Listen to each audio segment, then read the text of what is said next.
Good evening. Thanks for tuning in. I'm Gotti Schwartz coming to you from Los Angeles. And here's some of the stories we're following tonight. I sentence you for a term of the rest of your natural life. Alec Murdoch has been given 2 consecutive life sentences for the murder of his wife and son, but his lawyers say they believe they have, quote, very solid grounds for an appeal. A massive storm system that brought tornadoes to Texas has knocked out power for about 800,000 people from Illinois to Georgia.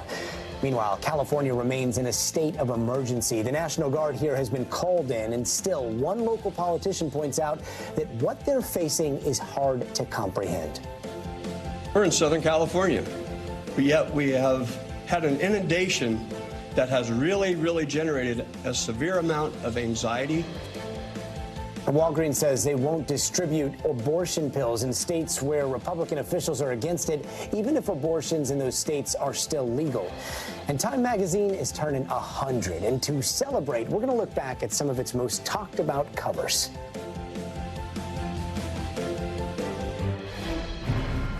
And we come on the air tonight with some breaking news here in Los Angeles. Just in the last hour, there was this wild and extremely dangerous high-speed chase. It felt like the entire city was watching unfold live. We watched an armed driver lead cops through city streets and freeways, hitting 100 miles an hour, and then at least 2 to 3 times pulling out an assault rifle and appearing to fire at police as they chased him. At one point, it was unclear if the gunfire was coming from inside of the vehicle or if the driver was being shot at from outside of the truck, and it all came to a dramatic end.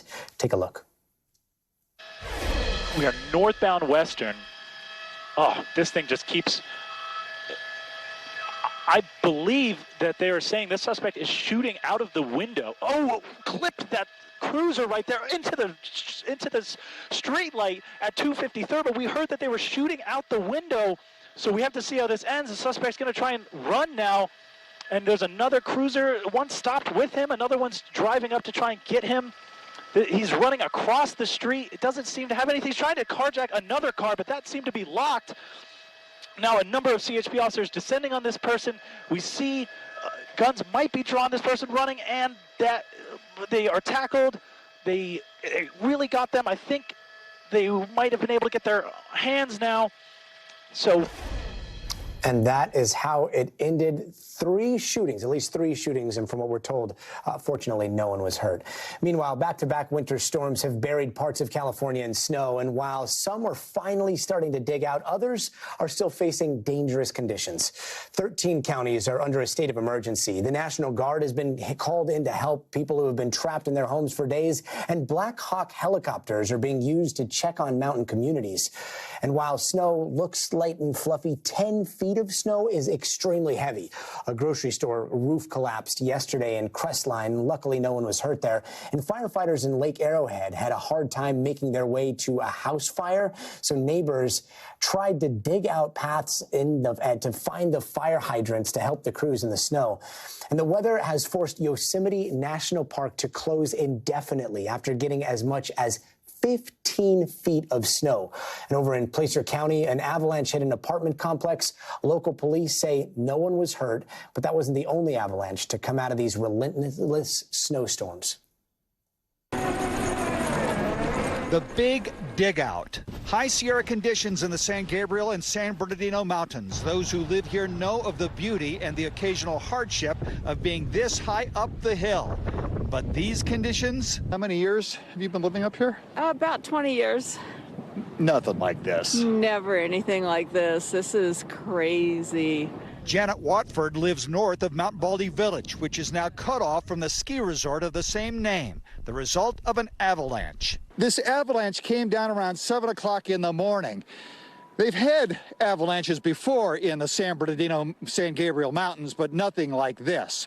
Right now, it's estimated we're about 25 feet above the surface of Mount Baldy Road. The guy from the ski lift with that other plow was coming down to try and clear our road, and it came down about 30 seconds after he went through. So close call. He was very lucky. He could have been buried in this, yeah. San Bernardino County Fire warns this may not be the only one. Snow accumulation overnight on top of what was already freezing conditions means that at some point gravity could start bringing down more snow off the mountainsides quickly. In the meantime, a break in the weather makes the snow-capped east-west range a beacon to those down below. Thousands driving up and parking on the side of the road for snow play. It's not recommended, but for many, the pull is just too intense. Yeah, I pick up the kids from the school, so I said, let's go look at the snow. What's it like? It's cold. Oh man, I was at work and I saw the snow. I'm like, after the clouds went away, I was like, I called her up. I'm like, let's go. Right when I get home, let's go. Who loves it the most, or is it too cold? You ready to go home? Yeah. And California is not the only place dealing with extreme weather this week. Tonight, people from Texas to Kentucky are sifting through storm damage. In Texas, winds in excess of 80 miles an hour ripped roofs off buildings. Strong storms cut off power to tens of thousands around Dallas-Fort Worth. And when all was said and done, at least 6 tornadoes were reported. One of those apparently touched down just outside of Tioga, Texas. And in other parts of the state, the strong winds prompted eerie tornado sirens.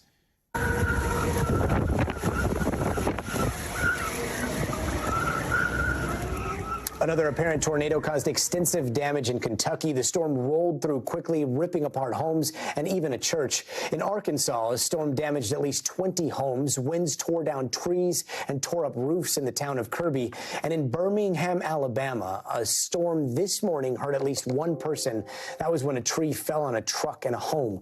Let's bring in NBC News meteorologist Bill Cairns. Bill, this storm is marching east. Where's it heading next? In the northern portions of New England and also through the Great Lakes. I mean, what a storm. This is the same storm, by the way, that dumped the 5 feet of snow in California a couple days ago. Then all the wind damage yesterday in areas of Texas and Arkansas. And then today, these thunderstorms just roared all the way through Tennessee, Kentucky. Each blue dot on this map is a high wind report. So that's either a wind above 60, 70 miles per hour or wind damage report. And you could see all of them here. I mean, we have over 1 million people without power because of these storms today. We only had one tornado report. That was when we showed you the damage near Kentucky. But this has been all about straight line winds and the damage that they've done. So our severe weather portion of the storm is ending, so that's the good news, but the high winds continue. And now that the sun has set and the storm is really intense, we got blizzard-like conditions in the lower Great Lakes, especially even in areas like Detroit. So even though we're above freezing, it's snowing so hard that it's overcoming the warm ground, and now it's starting to accumulate on the road. So very dangerous travel this evening, northern Indiana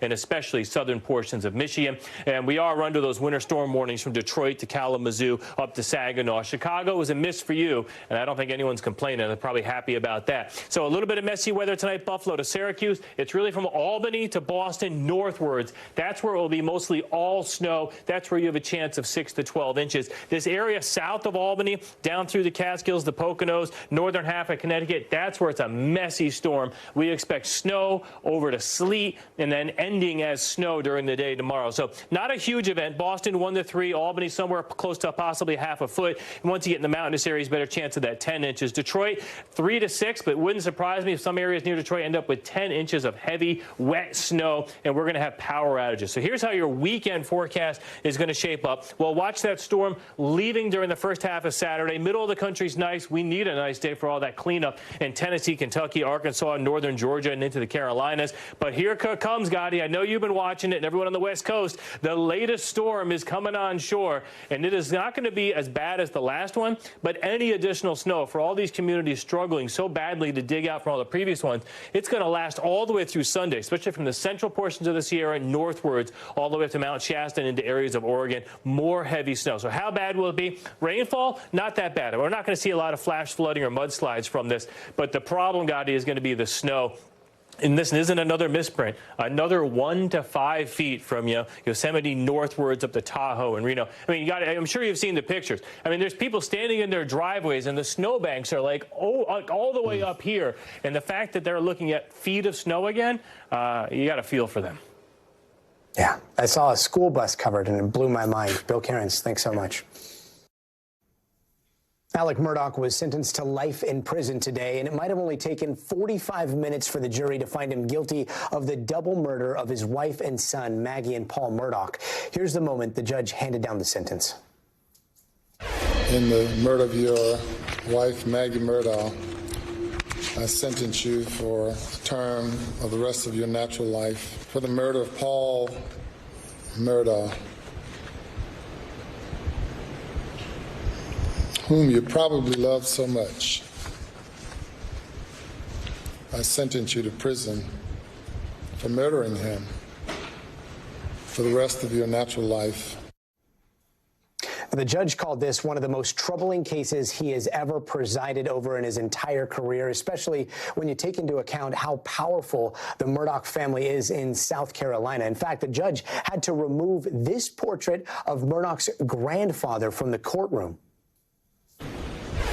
A lawyer, a person from a respected family who has controlled justice in this community for over a century, a person whose grandfather's portrait hang at the back of the courthouse that I had to have ordered removed.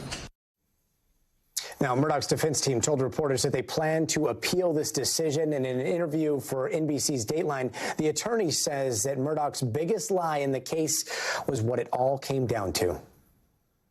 How damning was the lie about the kennel video? Damning.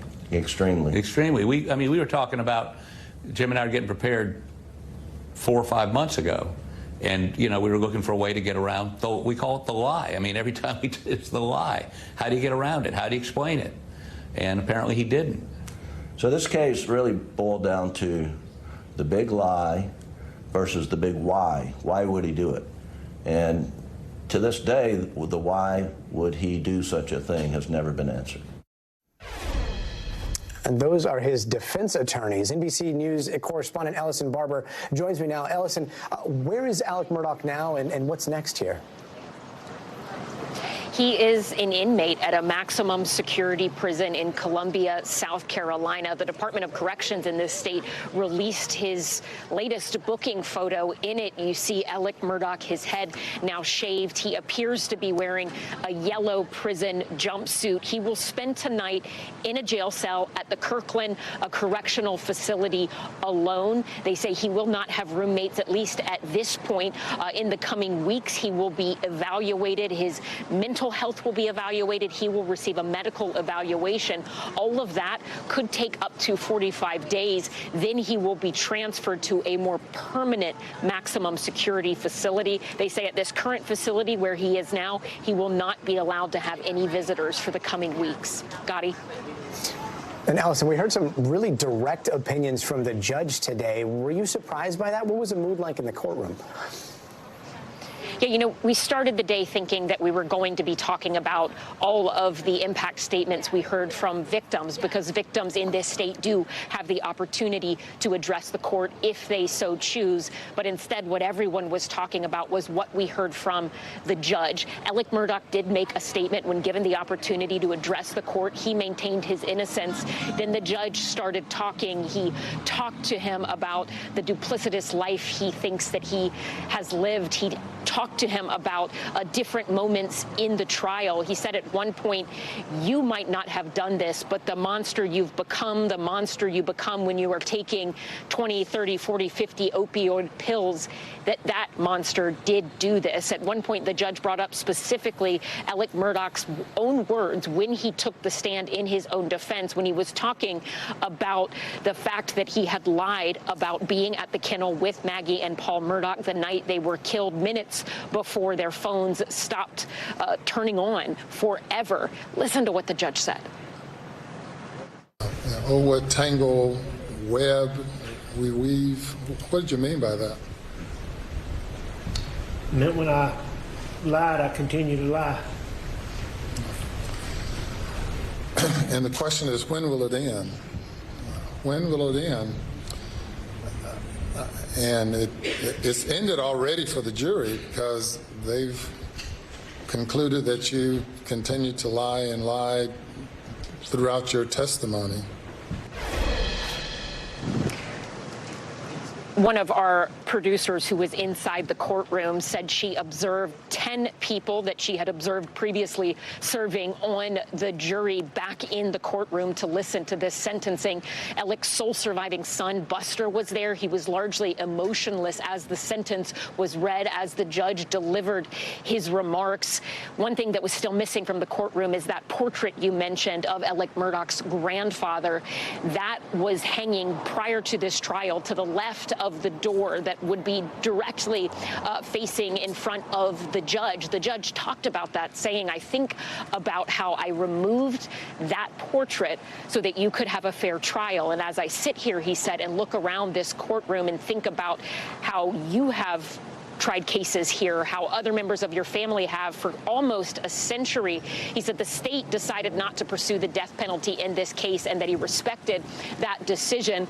But he said, I think about other people who have come before members of your family here who have received that type of sentence for lesser crimes. One thing really interesting, Gotti, a court spokesperson, they told NBC News that that portrait of his grandfather will go back to where it was hanging before this trial on Monday. It'll hang in the same spot it hung before, but this time it will be hanging in a courtroom where his grandson was convicted of brutally murdering his wife and son.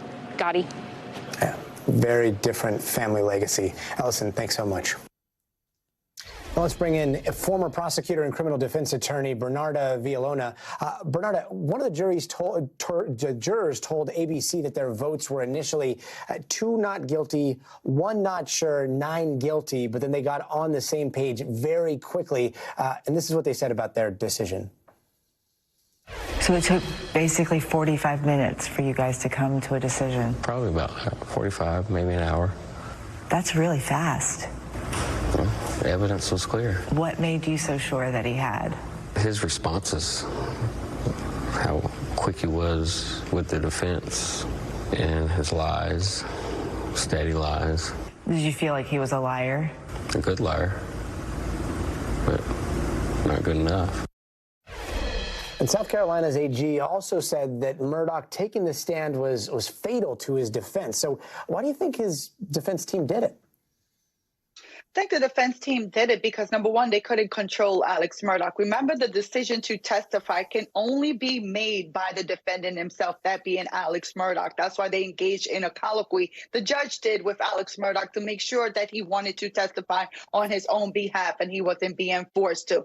Secondly, when we're talking about Alex Murdaugh testifying, he is the only person that could explain that big lie as to why he lied. No one else could have provided a reason as to why he lied on the night of the killings and also continued to lie for months. And even though Alex Murdaugh admitted to lying, his reason for lying was just not satisfactory to this jury. Number one, he said it was the opiate addiction and his paranoia. And number two, his distrust for South Carolina Law Enforcement Division. But the problem with that is that the prosecution was able to break that reason by saying, when you spoke to 911, you weren't dealing with SLED. The first officer that you dealt with at the property on the night when they responded wasn't SLED. So that completely debilitated that reason. And we saw Murdoch's defense afterwards say that it was too speedy of a decision. They said that he didn't get a fair trial. The jury did not consider the evidence. Here's part of that.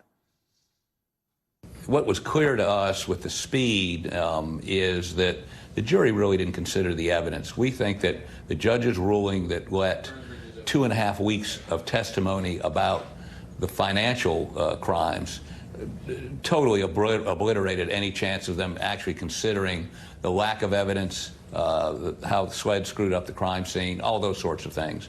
And he really, I mean, that's really, that indicates, the speed of that indicates he really didn't get a fair trial. Do you think they had enough time to consider the evidence? Absolutely. They've been listening to this evidence for, 5 to 6 weeks? They've been listening to every single word that was being said and presented to them, and also watching the evidence that was submitted to them. In the end, they've been sitting there and watching and evaluating every witness that testified.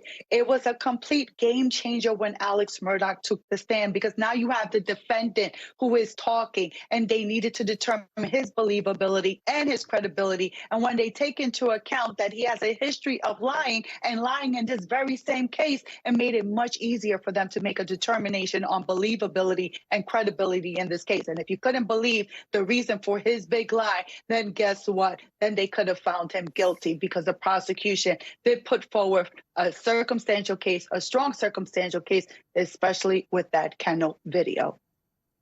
And what does an appeal process look like in South Carolina? So what's going to happen is that the defense has 10 days to file their notice of appeal, and then a schedule will be set for the appellate briefs to actually be submitted itself. In terms of grounds for appeal, just how you heard from the defense team, one of their main grounds for appeal was the admission of those financial crimes. They believe that it went towards propensity as opposed to motive or as to state of mind. And that really did a disservice to Alex Murdaugh. And that's why they're saying he didn't receive a fair trial. However, is it likely that an appeal or the conviction will be reversed? I don't think so, because it was a game changer when Alex Murdaugh testified, because a judge can find that, look, it ain't based their decision as to the financial crimes, but rather his believability and his credibility. And if there was any error, it was harmless error. Yeah, so much to still watch for. Murdaugh, thank you so much for joining us. And you can watch the full Dateline special on NBC News tonight at 9/8 Central. And still to come, Walgreens says it's no longer selling abortion pills in certain states, and other pharmacies could be next. Plus, a California couple says a fertility clinic implanted an embryo with a cancerous mutation, then tried to cover it up. It was clear as day. It said HRC had transferred the embryo with the cancer gene. That's inexcusable. And Walgreens says it won't sell abortion pills in Republican-led states, even where it's legal. The company announced that they would not distribute abortion pills to customers in nearly 24 states where Republican AGs have said they would sue them if they did. The drug in question is called mifepristone. It helps end a pregnancy before 10 weeks. And to be clear, Walgreens has not yet started distributing the drug anywhere yet, but it is going through the process of getting FDA certified to do so. NBC investigative reporter Chloe Atkins joins me now. Chloe, the Biden administration and the FDA made a move back in January that loosens up the rules on how these pills can be given out. Why is that not enough to protect Walgreens? That's right, Gotti. Earlier this year, the FDA moved to allow pharmacies like Walgreens and CVS, Walmart, you name it. There's a whole list of folks that can do it to dispense medication abortion. But one thing that I really want to zero in on is that FDA regulations do not override state laws where abortion is banned. But the bit of surprising information that came out of this announcement was that they're not going to dispense in states where abortion is legal. And that comes after these 20-some AGs, like you mentioned, sent a letter to Walgreens and a whole bunch of other folks saying that they would sue under a federal statute if they dispense the medication abortion in their state, despite the Biden administration previously saying that the federal statute doesn't apply to medication abortion. Now, in a statement to NBC News, Walgreens did say that this is a very complex and influx area of law, and they're taking that into consideration as they apply to be certified and then dispense the medication abortion. So this is something, you know, a very evolving story that we are keeping our eyes on closely, Gotti. And Walgreens was the first to respond to that letter that you just talked about from the AGs. But who else got that letter? A lot of other people got, or companies, I should say, got that letter, and it included Rite Aid, Walmart, Costco. It's a hefty list, I'm not going to lie. And so NBC News reached out to them late last night when we heard news of Walgreens not dispensing in these 20-some states, and we have yet to hear them. But this, again, is something that we are closely keeping our eyes on because it could have a huge impact on how people access medication abortion throughout the nation. And Chloe, I wanted to ask you about a separate but similar legislative case in Texas where state lawmakers seem to be going after internet providers who provide access to abortion pill information. How does that work? Right. So earlier this month, we saw a Republican state representative out of Texas introduce a bill that would call on internet providers to block websites that provide information on how to obtain medication abortion or sell or distribute medication abortion. So specifically, it would tell internet providers to block these websites. And some of the websites, and we've heard them, we've talked about them before, is 8 Access, Plan C. But, you know, it does remain unclear how far this bill will make it in the Texas state legislature. But we did hear from 8 Access and Plan C, and several of these people named, or companies or websites, I should say, named in this bill. And they said that they are not going to be bullied by state legislatures, and that, you know, taking this information off the web could be harmful to patients. A bill you'll be watching closely, no doubt. Chloe Atkins, thanks so much for joining us. And when we come back, a few rough patches of air is one thing. Plunging thousands of feet because of severe turbulence, that's a whole nother. But first, you got to see this. Florida police officers found a car flipped over and submerged in a canal. They can hear a man crying out for help inside of the car. You can see the officers trying to pry open the door. Check out the rescue from their body cam footage. Gotta try and come out a little bit.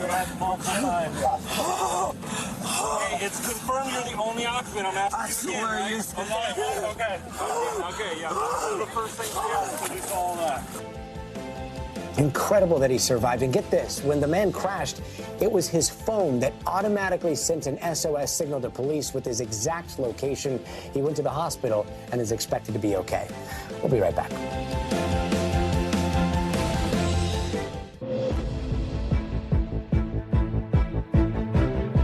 And it's time now for some big headlines we're watching right now. Attorney General Merrick Garland made a surprise visit to Ukraine today. It comes as the U.S. also committed an additional $400 million for Ukraine. And 2 Americans were arrested for allegedly selling aviation-related tech to Russia and for providing repair services for that equipment. If convicted, they face up to 35 years in prison. And people in Greece are taking to the streets again to protest that deadly head-on train crash that killed dozens of people. The government admitted it was due to human error, and because the crash was so horrific, almost all of the victims had to be identified by DNA. And if you are dreading daylight saving time, the bill to make time permanent is getting another shot in Congress. The Senate unanimously passed that legislation last year, but it's stalled in the House. If passed this time, no more spring forward, no more fallback. The clocks would stay the same year round. And parents, listen to this. A New Jersey bill is looking to ban the sale of non-flushable baby wipes. Lawmakers argue that the wipes can get flushed down the toilet, which leads to problems for the city's sewage systems. If approved, stores could get fined of up to $20,000 if they still sell them. And this week was packed with news that had a lot of people talking. SpaceX launched another rocket. Alec Murdaugh was convicted of murder, and the snow just did not stop in Southern California. But there are a lot more news stories that have been trending like crazy on social media, which is where we also deliver the news on our Stay Tuned platforms. We haven't talked about it here much, but that show, Stay Tuned on Snapchat, is my side hustle, and it's where myself, Savannah Sellers, and the one and only Maya Eaglin also deliver the news. We hear directly from Stay Tuned viewers. So with us today is Maya Eaglin with some of the biggest stories that trended. Maya, let's start with President Biden's plan to forgive student loans. Yep. Hey, Gotti, as you know, back in August, the Biden administration announced a plan to forgive $20,000 of student loans to qualified borrowers. Well, we know that this week, 2 of the lawsuits against that proposal headed to the Supreme Court. There were 6 in total. And the question at hand is if Biden has the legal authority to clear student debt. We're not sure when the decision will come down, but we do know that the Biden admin has extended the pause in interest until 60 days after the Supreme Court announces that decision. We know the 26 million people who've already applied for this are going to keep a close eye on that. Scotty? And Maya, there's been this new video about a drunk driver crash that killed an officer as well. What are people saying about that? Yeah, this is pretty crazy footage. If you take a look, you'll see a man running away from the scene of a deadly drunk driving incident. This actually happened back in 2021, and a detective was killed. The arrest warrant shows that the bartender there served Dylan Molina 8 cocktails in about 3 hours. He then got in his car, ran a red light, and hit the detective's car, killing him. He's pleaded guilty to intoxication manslaughter and was sentenced to 15 years in prison last month. But this newly released video is pretty startling to see. Gotti. Yeah. And Maya, filed this one under things I never imagined I'd say, but why is Heinz Ketchup giving a man named Elvis a boat? Okay, this was by far one of my favorite pieces on Stay Tuned this week. Heinz is giving a man named Elvis a boat because he was lost at sea for 24 days and survived only on garlic powder, seasoning cubes, and ketchup. So Heinz put out this call to action saying, please help us find Elvis. We want to give him a new boat with some upgraded technology. And the internet and social media was actually able to locate him on the island of Dominica. They're in contact with Elvis. He's going to get a new boat, hopefully with some more technology, so this doesn't happen again. I don't know about you, Gotti, but 24 days on ketchup sounds a bit intense. And he probably has a lifetime supply coming his way, too, so hopefully he became very fond of it. Maya Eaglin, thanks so much. And the Tennessee governor just signed a law banning adult cabaret shows in public. That'll also outlaw drag performances on public property or anywhere that minors could be present. And if you're caught breaking this law, you could face felony charges and even jail time.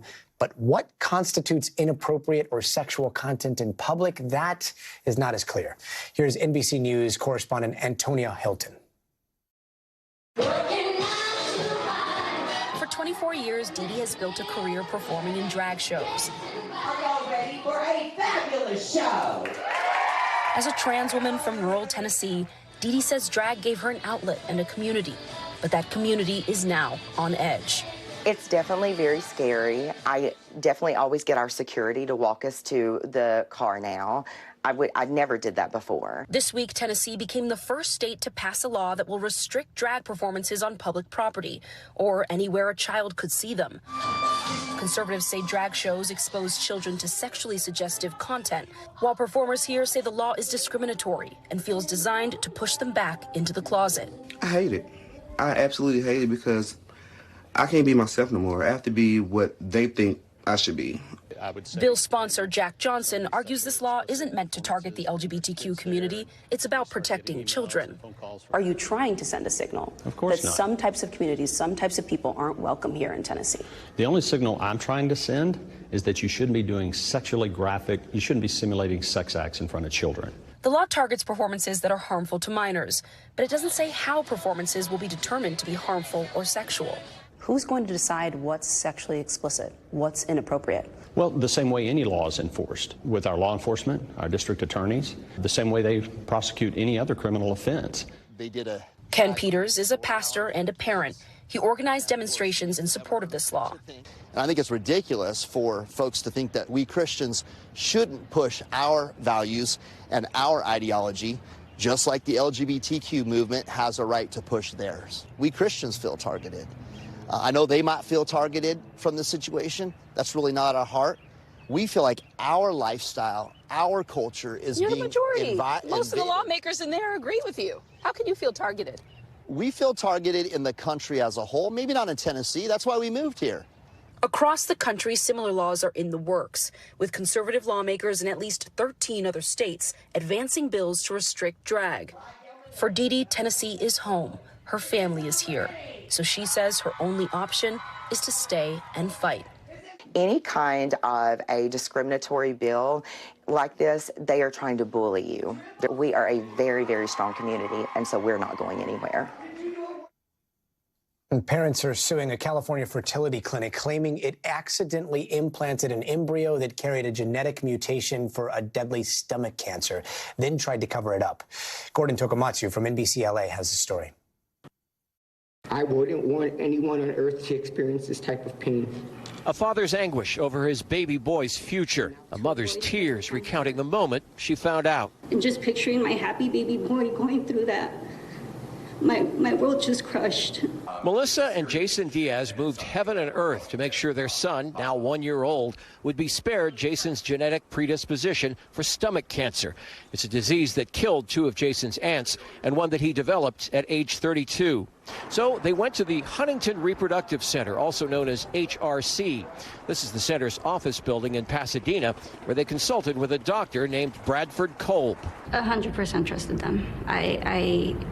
They're doctors. Over the course of 2 years, in vitro fertilization produced a set of embryos, promising them, they allege in their lawsuit, that an embryo implanted in her would not contain it. It turned out to be the biggest mistakes of our lives. In their lawsuit filed today, the Diazes outline how Melissa received a copy of her medical record indicating the wrong embryo had been implanted. A catastrophic mistake, says their attorney. He showed us the first record Melissa received with handwritten notes indicating what had happened. And then a second one where the notes had been whited out. It was clear as day. It said HRC had transferred the embryo with the cancer gene. That's inexcusable. Adam Wolf says the boy the Diazes are raising faces an 80% chance of developing stomach cancer like his dad.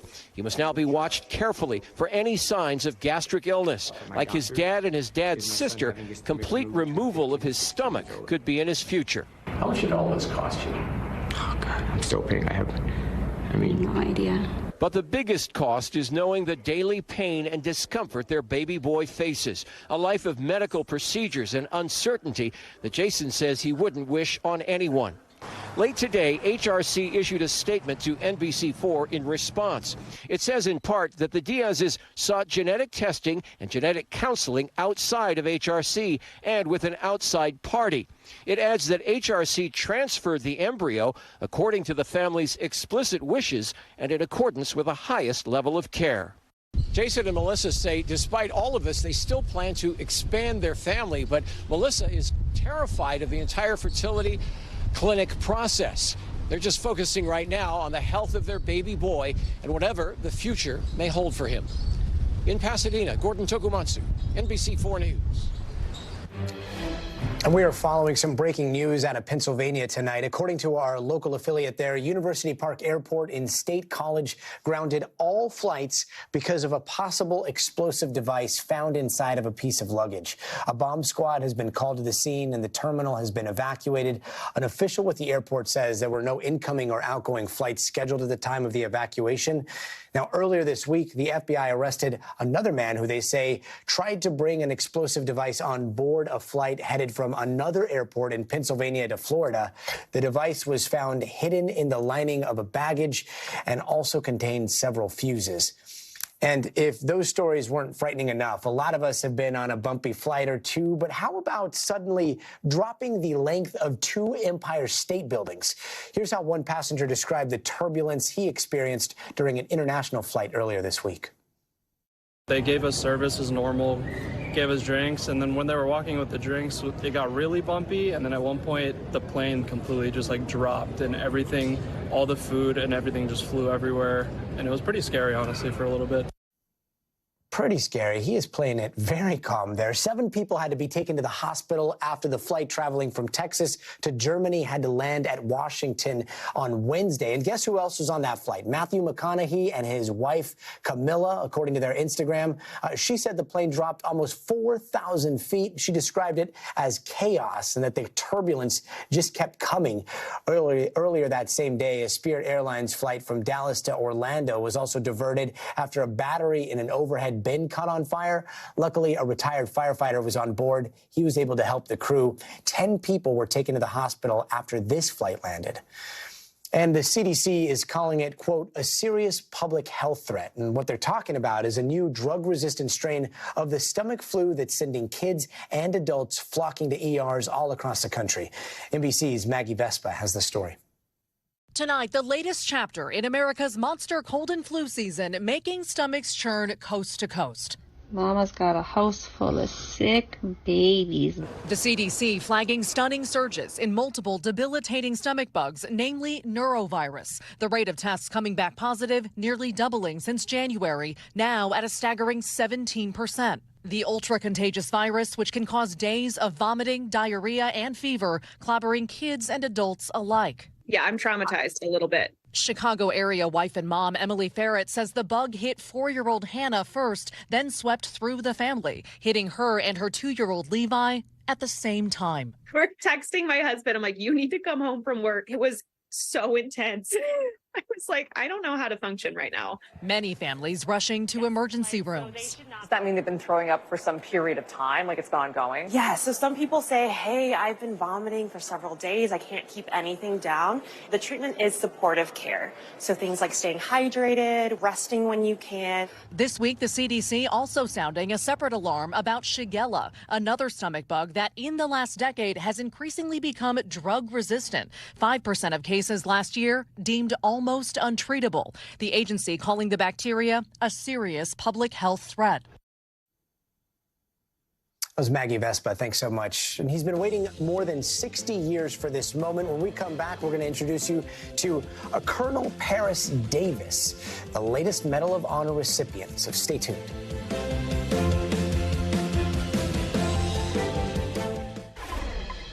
For retired Army Colonel Paris Davis, the Presidential Medal of Honor has been a long time coming. Colonel Davis was one of the first black officers in the Army Special Forces, and today being awarded the nation's highest award for valor. Now, that's an attempt to fix what some critics are saying was years of injustice. NBC's Lester Holt spoke to Colonel Davis about his time in Vietnam and his path to this medal.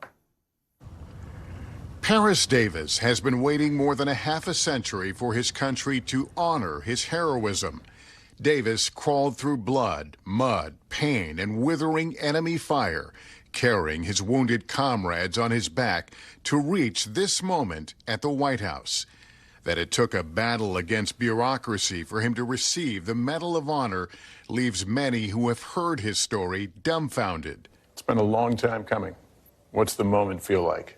Everything is good, and I feel very comfortable, and it took a while. It took a long while, but it's here, and I'm really proud to be an American. It was early summer 1965, just months after Bloody Sunday in Selma, Alabama. Then Captain Davis, a Green Beret, on his second tour in Vietnam, at war for his country, while back at home, in some ways, his country was fighting him. When one day his commanding officer asked him to be in charge. He made a point of saying, you know, this is an all-white team.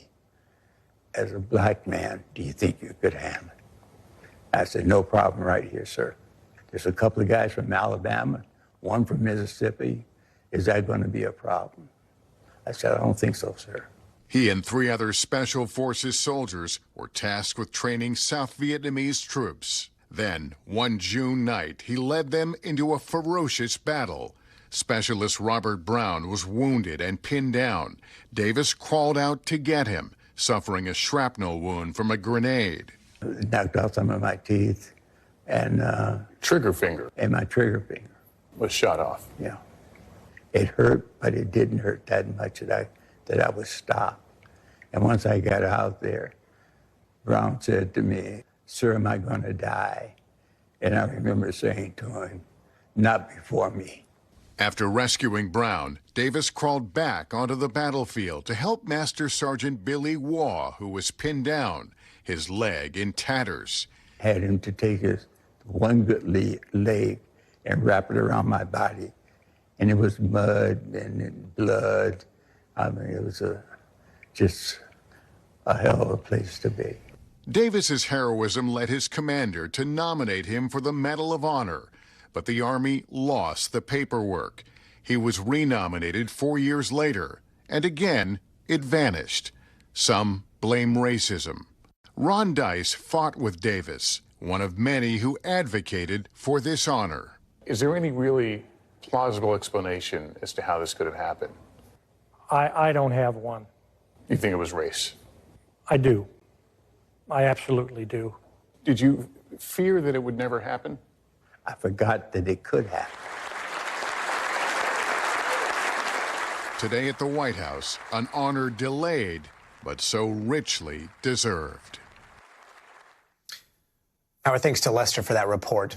A doctor in Boston is taking it upon himself to help as many homeless people as he can. And while medical knowledge is healing wounds, it might just be his empathy that's saving lives. NBC's Harry Smith has more. 2 nights a week for 30 years, Dr. Jim O'Connell has done exactly this. I don't remember me from before. How are you, by the way? What's going on? Fulfilling the healer's oath with Boston's homeless.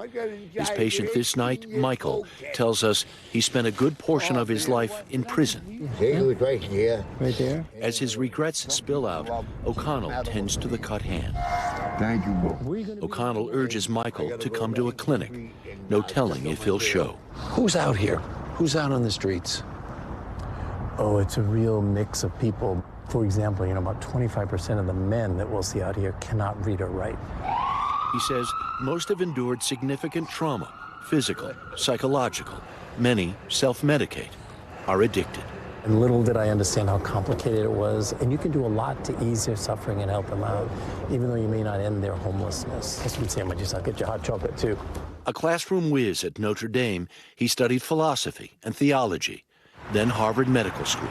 You know what? People would look at that and say, why the hell is that guy out here?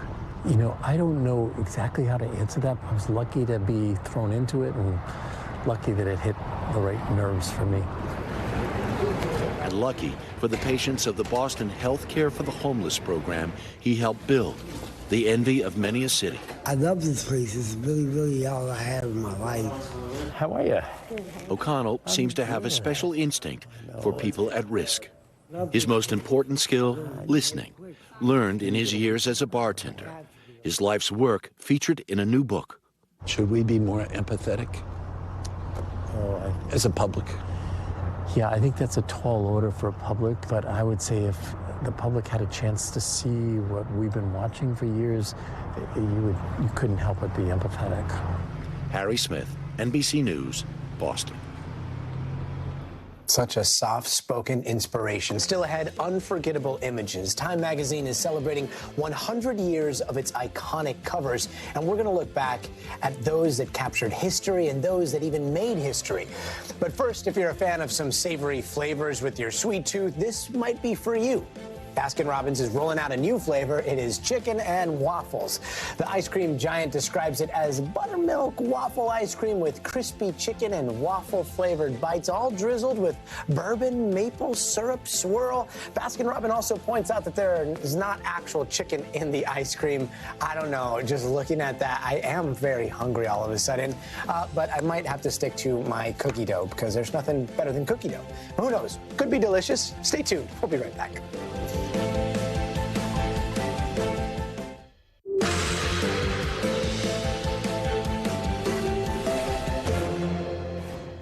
It's been called the most coveted real estate in journalism, and for 100 years now, the cover of Time magazine has become famous for featuring world leaders, athletes, movie stars, and everyone in between. Sometimes the subject is not human at all. But what goes into choosing that portrait, and how has that process evolved over a century of journalism? The mission of a Time cover is to be clear and simple, impactful, and sometimes provocative. D.W. Pine has the job of deciding what makes it onto the cover of Time magazine. It's incredibly important to turn the canvas over to a variety of voices who can help us, crystallize this massively complex world that we all live in an 8 by 10.5-inch space. The tradition started in 1923. Time's first edition was only 32 pages long. The cover story, actually, which is on the Speaker of the House, Joseph Cannon, was only about 300 words inside, not even filling up a column. They reached out to an artist, William Overhart, who had done a charcoal painting of Joseph Cannon. They paid $50 for a one-time use right to be able to put it on the cover, and they rushed out with this first issue. Over the years, the cover style has changed quite a bit. If you even look closely at the early issues, all of the line work is hand-drawn, no mechanical work, obviously no computers. And the famous red border made its debut in 1927. It was the idea of Time co-founder Britton Hayden. He just took out a big red crayon and just drew a rectangle around the outside of an issue that didn't have the red border, and he goes, here, this is what you need. And since that day, it has remained the iconic part of how Time presents itself on a weekly basis. Only a few times has the red border gone missing. The decision was made to turn the border black after September 11th. A 2008 issue was turned green for global warming. After Sandy Hook, the red frame was replaced by a gray one featuring President Barack Obama as Person of the Year. There's been more than 5,200 covers of Time. What you discover as you really go deep down into researching a lot of how they were put together is that each one has their own story to tell. And art itself has always remained central in deciding what makes a Time magazine cover, from Andy Warhol to Roy Lichtenstein and Marc Chagall. Some of the world's most contemporary artists have had their work featured inside the red frame. We did a project 3 or 4 years ago on the drone age. So we decided to work with Intel, who was doing the drone shows, and we recreated the Time cover way up in the sky in California using 958 drones. In Japan, for a climate change cover, we reached out to a Japanese artist to recreate the Time cover experience pretty much on the sand in East Japan. We had an artist, Red Hong Yi, create an entire installation of the world map made out of matchsticks for another climate cover, and then she lit the whole thing on fire. For 100 years, the Time magazine has used its cover to create and distribute news, and that doesn't appear to be changing anytime soon. We have such a rich history of bringing some of the world's most prominent artists and photographers to our canvas that's an important element and collaboration that we will want to continue for the next 100 years. And unfortunately, we are now out of time. That does it for us this week. I'm Gadi Schwartz for Now Tonight. The news continues right now.